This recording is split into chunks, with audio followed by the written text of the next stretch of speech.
I study the patterns of the universe. Advancement to the brain. Virtual your mind. Talking about your life, fundamental principles, philosophy. What is and what is not true. those who know themselves. Being better every single day.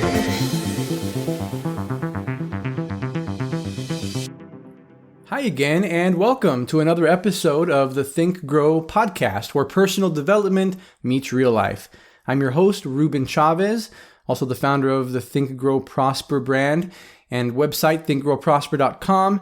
And normally it's my job to talk about a variety of topics with thought leaders, creators, scientists, artists, and all sorts of interesting people, including my wife, Vanessa, to bring you different perspectives you can use to enrich your mind and improve your life in whatever way you see fit.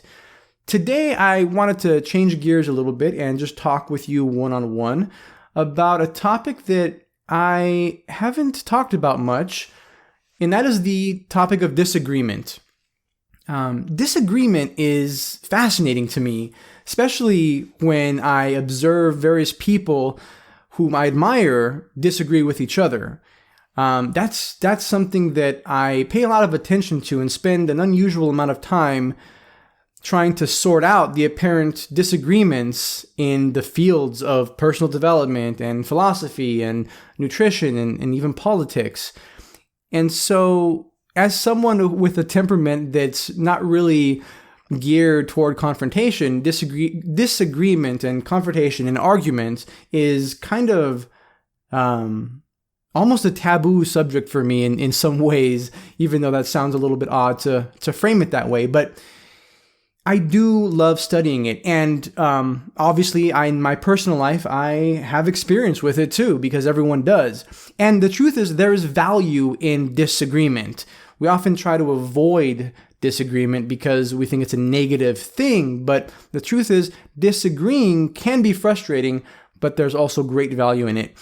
When you disagree with someone, instead of digging your heels in and blindly defending your position, you can use it as an opportunity to gain a better understanding of the person with whom you're disagreeing. So, this plays out in my relationship with my wife, Vanessa. When we disagree constructively, we usually come away with a better understanding of how the other person sees some aspect of the world or of our relationship, and it betters us. And certainly I think that if you were to look back and think of the times in your life when you've disagreed constructively in a way that is actually productive, you probably would draw the same conclusion. But as we all know, this is not easy to do. So in this episode, I want to discuss some of the obstacles that keep us from disagreeing constructively. And I also want to give you some strategies for how to overcome these obstacles.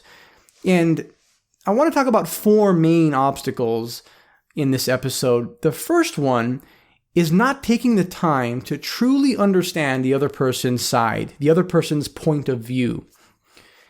In order to make progress in any disagreement, whether it's with a significant other, your partner, a friend, a family member, an acquaintance, or even a stranger, you really first need to take the time to understand the viewpoint of the person with whom you're disagreeing. Obviously, this is easier said than done. But the principle here, the overarching principle, is seek first to understand, then to be understood. And of course, I got this from the classic success book, 7 Habits of Highly Effective People. This is one of the first personal development books that I've ever read, and honestly, one of the ones that has shaped my thinking the most, I think. Seek first to understand, then to be understood. This is the mantra for this first obstacle, which, by the way, is really the most important obstacle that I want to address here. So how do we seek first to understand, then be understood? Because most of the time we want to be understood first, and then we want to maybe understand the other person. Well, a helpful mindset for this is a quote that I actually picked up from John Perry Barlow, who was a lyricist for the Grateful Dead, and he was an essayist and poet and just a writer. But he put out an infographic, I guess, that was titled 25 rules for adult behavior or something like that. And one of those rules was this: never assume the motives of others are to them less noble than yours are to you. Never assume the motives of others are to them less noble than yours are to you. And that really stuck with me and has shaped how I view disagreements. The translation of this quote is basically, nobody truly wants to be an asshole. Let me rephrase that. Very few people want to be assholes. Most people are just as sincere about their point of view as you are about yours. So assume that the other person's reasons for their views are just as valid as your reasons are for your views. And make it your job to understand those reasons. Be genuinely curious about how they think. Of course, this applies just as much to arguments in interpersonal relationships as it does to, let's say, societal disagreements about political issues. So it scales. This mindset really scales. Failing to do this, like not giving other people the benefit of the doubt, is actually a cognitive bias, and it's known as the fundamental attribution error. This is basically where you attribute the flaws or the incongruencies of other people to intrinsic factors, like they're evil or they're ignorant, etc. And you attribute your own flaws to external factors that are outside of your control. And so this is just kind of a glitch in how the brain works, and it's useful to recognize it, and it's useful to recognize really all forms of cognitive biases. But if you fall into this kind of thinking, you'll have a tendency to write off anyone who disagrees with you as having malicious motives or being fundamentally flawed in some way. And this is a dangerous place to live, because you start to delude yourself into thinking that you're right and anyone who disagrees with you is wrong or misguided in some way. And if you combine this with confirmation bias, you have a recipe for really absolute dogmatism. A book that's been really foundational for me in helping me to understand the nature of disagreement and just the psychological differences in like moral reasoning and things like that is called The Righteous Mind: Why Good People Are Divided by Politics and Religion. And it's by a social psychologist named Jonathan Haidt, really smart guy, and puts forth a lot of complex information in a very clear, articulate way. But one of the key takeaways in that book for me was just understanding the different moral foundations that people use to construct their worldview. So I don't want to get into the whole thing here, but I would highly recommend checking out that book if you're at all interested in why people disagree, especially on such hot-button, emotionally charged issues such as politics and religion. And of course, the funny thing is, the paradox of understanding the quote-unquote other side is that once we do seek to understand, we begin to see them less as the other side. When you understand more about where someone's coming from and what makes someone else tick, they're much less an opponent and much more a teammate that you're kind of trying to work something out with. So one of the most common obstacles to understanding the other side is using a tactic that's called straw manning the other person's argument. So even if you've never heard of the term straw manning, you've probably done it at some point.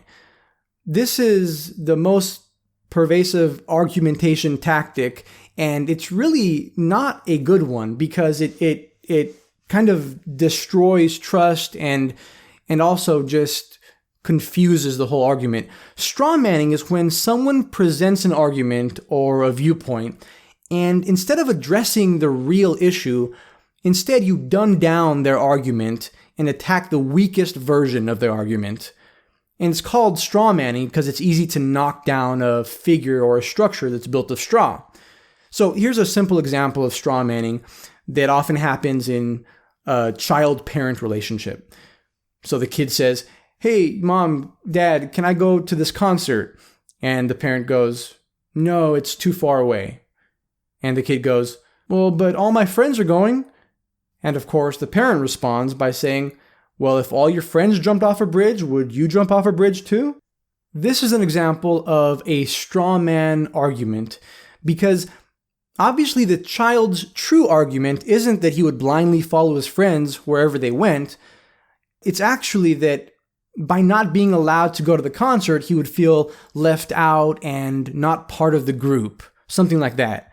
Of course, the child didn't do a great job of presenting his emotional reasoning in this example, but we'll talk about how to handle that in just a moment here. And by the way, I'm not giving parenting advice here. This is just an illustration of what a straw man argument looks like. Now, attacking the straw man version of someone's argument might be clever, but it's not wise. It's not intellectually honest either. You're not interacting with the true, credible version of the other person's argument. Instead, you're addressing a caricature of their side of the story.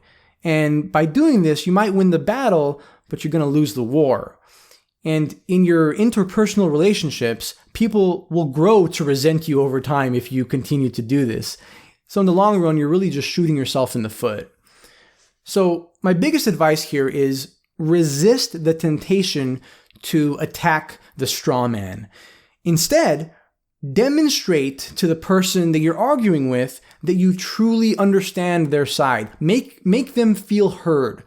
This is very difficult to do, especially in the heat of an argument. But instead of immediately discrediting the other person's views and stating your own perspective, instead stop, listen to their argument, and then rephrase it in your own words to show that you understand. And again, that this is not easy. It does take practice, but it can be done. The other person will probably be emotional and might even attack you personally, but doing this step properly will calm them down. So that's an incentive to actually follow through with this. But here's what you do. After they explain their side, you say something like, okay, so let me make sure I understand you correctly. You're saying that blah, blah, blah, blah, blah, and then rephrase their argument in your own words. Restate it in a way that they can kind of sign off on. So once you summarize their side of the argument, ask them if you got it right. Then be quiet. Just shut up and see what they say. And they might correct you and they might say something like, no, that's not what I said. And this is okay. This is actually a good thing because if they do this, that means they're investing time in actually sorting out the issue. Listen to their corrections and then make another attempt to paraphrase their argument. Do this until they agree with your rephrasing of their argument. And here's the key to this whole process here is that only when they agree to your phrasing, your restating of their argument, only then should you begin to state your side. This is really important. If you try to state your side, try to explain yourself, your perspective before they believe that you care about their side, you're only going to exacerbate the fight and you're only going to cause them to dig their heels in even further. I mean, this is something that I've experienced more times than I care to admit in my own relationship with my wife, Vanessa. I tend to take things very personally. And so I've written down notes to myself about how to disagree better. And in part, that's what gave rise to this podcast, in fact, were those notes. It's important to remember that when you're rephrasing someone else's argument and when you're seeking to understand, you're not trying to change the content of their argument at all. And you're not trying to twist their words at all. The two main objectives with this method are that you're genuinely trying to just understand where the other person is coming from, and then you're showing them that you understand where they're coming from. I mean, the truth is people just want to feel heard. The most important thing to remember here is to do this in good faith, with good intentions. Have honesty and sincerity of intention. You need to have a genuine desire to understand the other person's perspective. And if you use this as a strategy or tactic, as an attempt to quote unquote win the argument, your words will just drip with condescension and contempt, and it's going to have the opposite effect that you actually want. So make sure to be genuine in your intentions. Okay, so now I want to talk to you about another part to this process that's possibly even more powerful than simply rephrasing the other person's argument, although that's extremely useful. And if you take one thing away from this podcast, let it be to rephrase the other person's argument before you state your own. But the other part to this, and here's how you can go one step beyond that, is instead of just understanding your opponent's argument and rephrasing it, actively help them to construct the strongest, most credible version of their argument, and then address that. So this is the opposite of straw manning, and it's aptly called Steele Manning. And Steele Manning is an extremely effective way to come to a mutual understanding, and it shows a ton of good faith. This is where it really comes in handy to be genuinely curious about how your opponent thinks, because in order to steel man another person's argument, you must first understand what it is that they're saying. You really have to understand their side. Just think of how your arguments would improve if you not only showed that you understood your partner, but helped him or her build the strongest version of their side of the story. I mean, this is really a key in helping you stand in their shoes and see things even more clearly from his or her perspective. Vanessa, my wife, recently steel-manned a complaint that I had about her not commenting fast enough after reading the final draft of a blog post that I wrote recently. And so I wrote down the interaction because I thought it was a perfect example of how to steel man someone's argument as opposed to straw man. Here's how the interaction went. So I gave her the final draft of my blog post to read and asked her for feedback. And then some time passed, she didn't respond, and here's what I said. I said, "Hey, I don't like when you don't respond right away after you finish reading my final draft." And Vanessa goes, "Oh, I see. So when I do that, does it make you feel like I don't like your writing?" And I go, "Yeah, actually it does." And Vanessa goes, "And does it make you feel like unsettled and vulnerable?" And I'm like, "Yes, exactly." And Vanessa responds by saying, "Oh, well, that makes sense. You know, I was just thinking through the part that you asked me to edit. That was the reason for my delay, but I'll make sure that I don't leave you hanging next time." And so what was amazing about this was that Vanessa was perceptive enough to understand what was truly bothering me about the situation, and she articulated that in a more effective way than I did. She could have easily responded defensively and said something like, "So what, I can't take a minute to think about what you've written?" But that would have been the easy way out. And it actually wouldn't have been easy because it would have devolved into an argument. But it's there as an initial reaction. But she didn't do that. That would have only made me more defensive. And she knows that because people just want to be heard and people want to feel addressed. And steel manning their argument is the ultimate way to do that. I want to talk about some practical reasons why this is useful. Beyond just being a good listener and like a reasonable human being, there are actually practical and even selfish reasons to make this effort to understand other people's wacky perspectives. One is it makes your argument stronger. Like cutting yourself off from other perspectives makes you intellectually weak because you don't really know what your interlocutor thinks. You know, the person with whom you're arguing, their brain is kind of a mystery to you. And although it might feel good not to have your viewpoints threatened, it does nothing to actually resolve a disagreement. And this is true in political discussions as well as in less serious, just everyday matters. Even if your goal is to quote unquote defeat your opponent, which I do not recommend, by the way, but even if that is your goal, you still can't do that without first studying your opponent and getting to know their true motives. And actually, this is law number 18 in the 48 Laws of Power by Robert Greene, which is a classic book on kind of human motivation, the real motives that humans have from a historical perspective. But anyway, he says in law number 18 in the book, he says, "Do not build fortresses to protect yourself.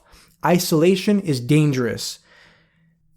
So this is especially true when it comes to political discussions. If you don't know how the other side thinks and why they think how they think, then there can really be no chance of resolving disagreement or transcending ideological differences. Another reason to make the effort to understand people is that when you know how the other person perceives the situation and what's important to them, you're going to be able to tailor the explanation of your own views so that it connects with their mental map of the situation. This is going to help them to be more receptive to your views and ultimately to understand your side better. In other words, understanding the other person's views will ultimately help you more effectively articulate your own views, if that makes sense. And then the third reason is that it will actually improve your relationships. There's an old saying that goes, people don't care how much you know until they know how much you care. And I forget who said that, but that's kind of the idea here. Show people that you mean well. Show people that you're invested in understanding them, and your disagreements are not going to be obstacles to connection anymore. They're actually going to be opportunities to strengthen your relationships. And then the last point I want to make here is that seeking to understand is just a more effective way of solving disagreements. Plain and simple, it's just more effective. Listening works. That's the truth. As difficult as this method is, this process of trying to understand the other person's point of view and helping them construct their argument more effectively, as difficult as all that is, it's also the most effective way to go about disagreeing with someone. This is really a genuine case of the obstacle is the way, which incidentally is also an excellent book by Ryan Holiday, who I've had on this podcast. Now, I want to make one special note here, and I really want you to grasp this. If you're sitting there and saying to yourself, yeah, I agree with you, Ruben, other people definitely do need to take time to understand my viewpoints. If that's you, then you are missing the point entirely. It cannot be dependent on other people. You have to do it first. You need to take responsibility for gaining clarity in an argument. Just imagine if everyone took personal responsibility for understanding those with whom they disagree. Imagine what the world would look like. Now, I'm not going to sugarcoat this and tell you that it's easy. Don't get it twisted. Seeking to understand others in this way is a skill that you have to practice and develop over time. And while we're on the topic of skills, I want to give a quick shout out to one of our faithful sponsors of this podcast, which is Skillshare. I'm always looking to develop new skills, and I know a lot of you are too, and not just the cognitive and emotional skills that we talk about on this podcast, but also other more tangible skills. And for this, I found Skillshare to be an awesome resource. Skillshare is an online learning platform where you can learn just about anything. I've used it for a while now, and I've absolutely loved it. I've taken writing classes, and my wife Vanessa has taken classes on ceramics and email marketing, among others. I'm really proud to have Skillshare as a sponsor of this podcast. They're actually extending an offer to listeners of the Think Grow podcast. You can go to Skillshare.com/TGP and get 2 months of Skillshare for just 99 cents. And this gives you access to over 20,000 classes taught by recognized experts in each field. So it's really an amazing deal. And again, it's 2 months of unlimited access for just 99 cents. If you want to learn more, go to Skillshare.com/TGP. You can also sign up there and join the millions of other students who are already learning. And that web address again is Skillshare.com/TGP. And now back to the show.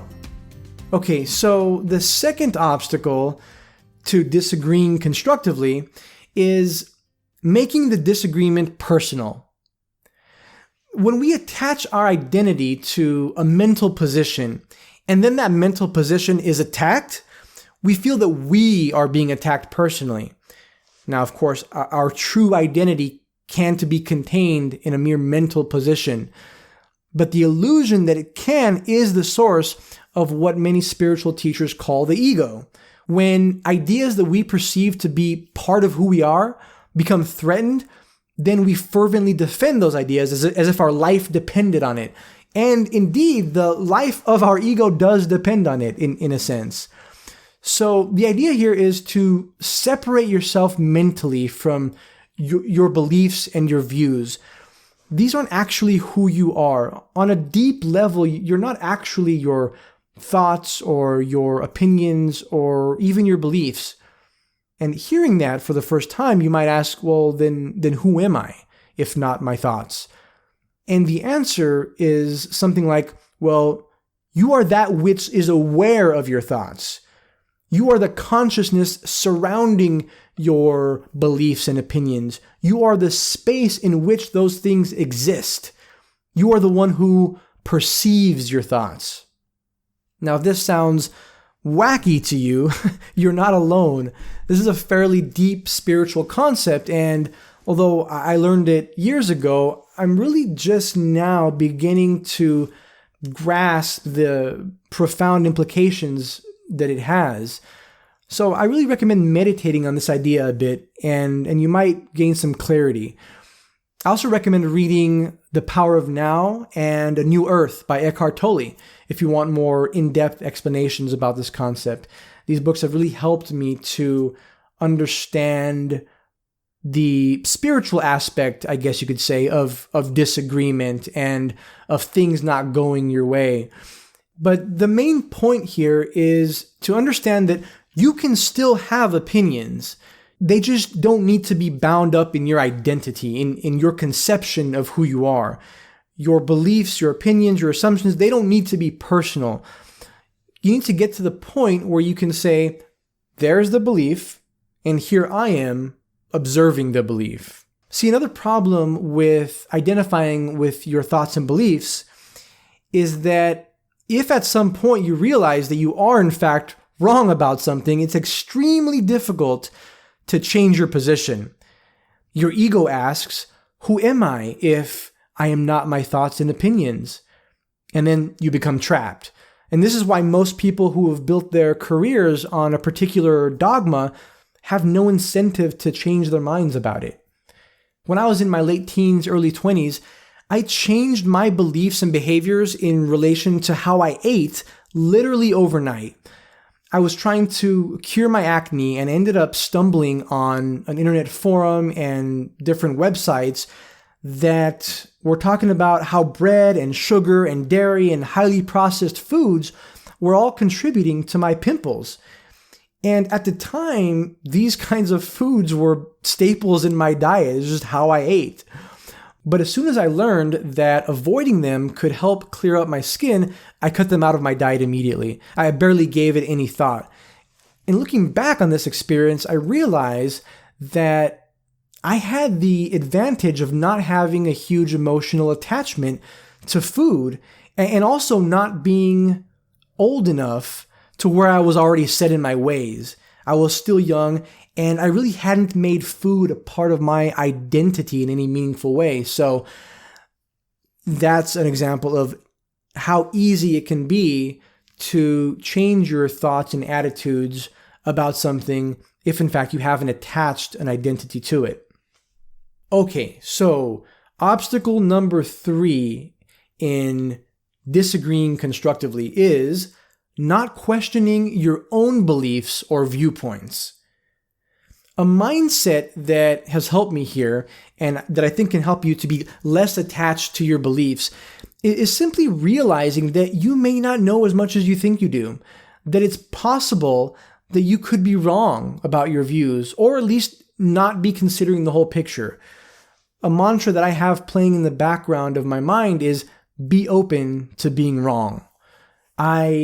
Historically, in my past, I have had a tendency to be dogmatic about certain beliefs that I've held. And over the years, I've just learned to be open to being wrong, because the minute you think you know something, you have something completely figured out, the universe has a really funny way of showing you that you don't, is what I've learned. So, and this actually reminds me of the old story about Socrates being unwilling to accept that he was the wisest person in Athens. And so what he did was he approached as many people as he could, and he asked them why they held certain common beliefs or opinions. And he was shocked that not one person could give him an intelligible response. And he realized that most people presumed their opinions were fact, but they had never questioned them or seriously considered any other viewpoints. And so after this experience, after he interviewed all these people, he basically reluctantly agreed that he was the wisest person in Athens, but only because he knew that he didn't know. So I would just encourage you to really question the assumptions and the beliefs that are causing a disagreement. There's a lot of wisdom in admitting that you don't know. Recently, I've had the realization that if I begin answering a question with "I don't know," or from a place of like "I'm not sure," I will actually produce a more intelligent response than if I pretend to be an expert or think I have to know the answer. So coming from that place, even if you don't say the words, but just energetically inside, if you just come from a place of I don't know, you kind of free yourself to produce a more intelligent response and to think a little bit more clearly. Again, this is extremely challenging if your thoughts and beliefs are tied up in your identity. So I really recommend going back to obstacle number 2 if you're having trouble with that. And then finally, the last obstacle to disagreeing constructively is when we set out to quote unquote win the argument, also known as proving the other person wrong. So I would highly discourage you from approaching disagreement with the idea that you're going to change the other person's mind or win them to your way of thinking. This rarely happens. Instead, approach disagreements with the intention of getting clarity on what the other person believes and where those beliefs diverge from your own beliefs and why. The only way mutual understanding can actually happen is by clearly identifying where the exact point of disagreement is and then investigating the reasons behind the disagreement. Now, I fully admit that sorting out these reasons can be extremely complex and involved. It involves daring to put yourself in someone else's shoes and understanding a worldview that may be completely different from your own. And by doing so, you risk losing your cherished assumptions. But this is the work that is necessary. And when you're doing this, when you're trying to figure out where you disagree with someone, again, it's important to come at it from a place of genuine curiosity and pure intention. And it's useful to ask a lot of questions. Be like a detective. Some questions that are useful to ask are things like, what is it that's most important to you here? Or, once you find a particular issue and identify some place of disagreement, you can say something like, why is this specific thing important to you? Or how does this make you feel? Another one is, what is it about this topic that makes you feel this way?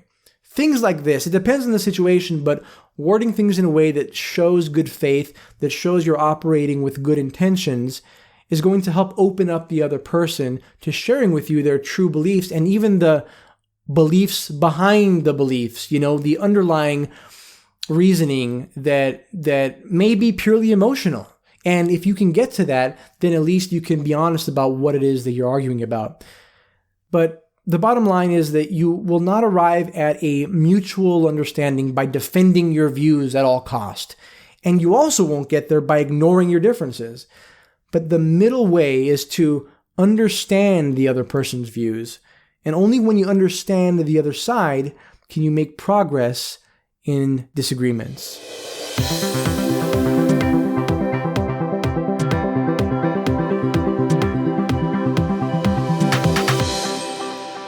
Hey, thanks for listening to the Think Grow podcast. If you enjoyed this episode and find value in this podcast, I humbly ask you to please subscribe or leave me a review on iTunes. Or you can just share it with a friend who you think might find value in it. If you've already done any of these, I want to take a moment to sincerely thank you. I truly, truly appreciate your support. Lastly, if you have any suggestions for future guests or topics you'd like to hear covered, you can email podcast@thinkgrowprosper.org.